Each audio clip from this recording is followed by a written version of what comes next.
श्रीराम जय जय राम। देव अत्यंत दयाळू आहे।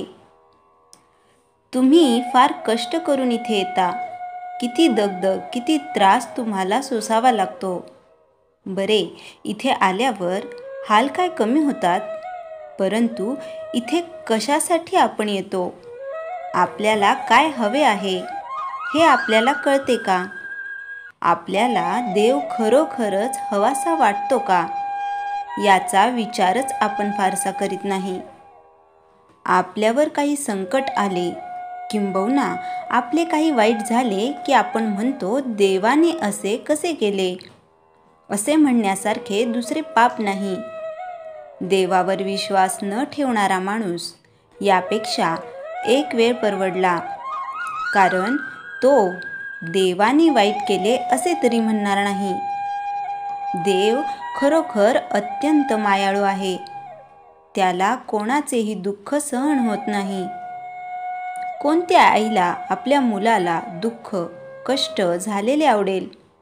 म्हणून देवाने माझे वाईट केले ही खोटी समजूत प्रथम मनातून काढून टाका। द्रौपदीला जेव्हा वस्त्रहरणासाठी दुःशासनाने भर सभेत खेचले, तेव्हा तिला वाटत होते की पांडवांना हे सहन होणार नाही, ते माझी विटंबना होऊ देणार नाहीत, ते दुःशासनाची खांडोळी करतील। तिला पांडवांबद्दल विश्वास वाटत होता। दुःशासनाने जेव्हा तिच्या पदराला हात घातला, तेव्हा तिने आशेने धर्माकडे पाहिले। धर्माला वाटले, आता विरोध केला तर आपले सत्याचे व्रत उघडे पडेल, म्हणून त्याने लाजेने मान खाली घातली। हे कसले अहंपणाने लडबडलेले सत्य! तीच स्थिती इतर पांडवांची झाली। पुढे तिने भीष्माचार्यांकडे पाहिले, परंतु त्यांनीही मान खाली घातली।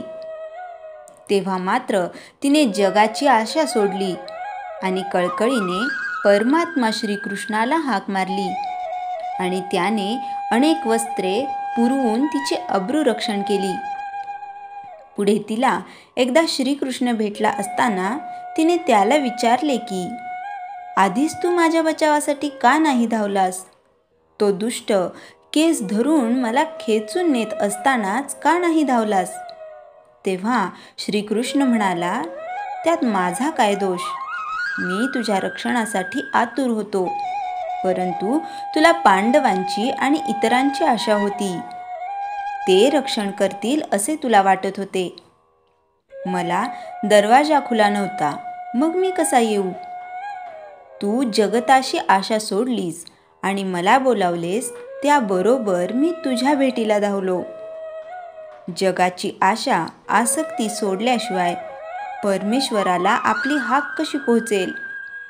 ज्या गोष्टीवर आपले प्रेम असते, त्याच गोष्टीची आपल्याला नड लागते।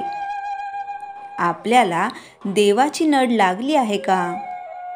देवाचे प्रेम लागायला त्याच्या अखंड सहवासात राहण्याची अत्यंत जरुरी आहे, आणि हा सहवास जर कशाने साधत असेल, तर तो एक त्याचे नाम घेतल्यानेच साधेल। भगवंताचे नाम घेऊन त्याचे प्रेम मिळवा, हेच माझे सांगणे।